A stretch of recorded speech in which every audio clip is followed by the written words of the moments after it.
जनता को जानना है कि अगर जन स्वराज पार्टी सरकार में आती है, सबसे पहला काम क्या करेगी? शराब बंदी हटाएगी कि शिक्षा में सुधार करेगी? पहला 4 काम करेंगे। पहला तो निश्चित तौर पर शराबबंदी के कानून को हटा देंगे, क्योंकि शराबबंदी का कानून बिहार में लागू नहीं है। इस कानून के जरिए शराब नहीं बंद है, इस कानून के जरिए सिर्फ शराब की दुकानें बंद हैं, घर घर शराब बिक रही है। दूसरा काम ये करेंगे कि यहाँ पर जितने 60 वर्ष से ज़्यादा उम्र की महिला पुरुष हैं, जिनको 400 रुपये का पेंशन मिल रहा है, उनको 2000 रुपये पेंशन की व्यवस्था दिसंबर से कर दी जाए। बिल्कुल वो सेकंड निर्णय वही होगा।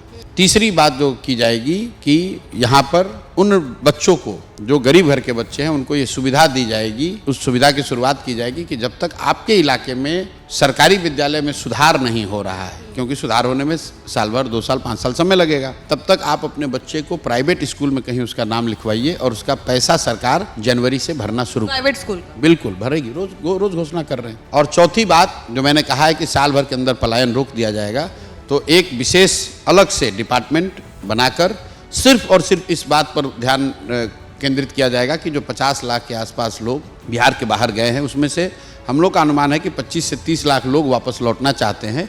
उन 25-30 लाख लोगों के लिए एक स्पेशल डिपार्टमेंट बनाकर सीधे उनको क्या सुविधा, क्या व्यवस्था, क्या मदद करके उनको वापस लाया जा सकता है, वो व्यवस्था बनाई जाएगी, ताकि उनको 1 साल के अंदर यहीं पर रख लिया जाए, उनको वापस न जाने दिया जाए। तो ये 4 काम तो निश्चित तौर पर होगा। चौथा और काम आपको 2 बता देते हैं।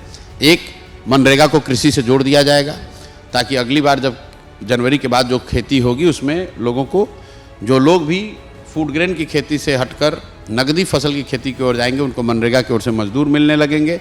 और छठवीं बात जो बताई गई है कि जो महिलाएं हैं उनको लोन लेने के लिए, स्वरोजगार के लिए बैंकों से 4% ब्याज पर उनको लोन मिलेगा।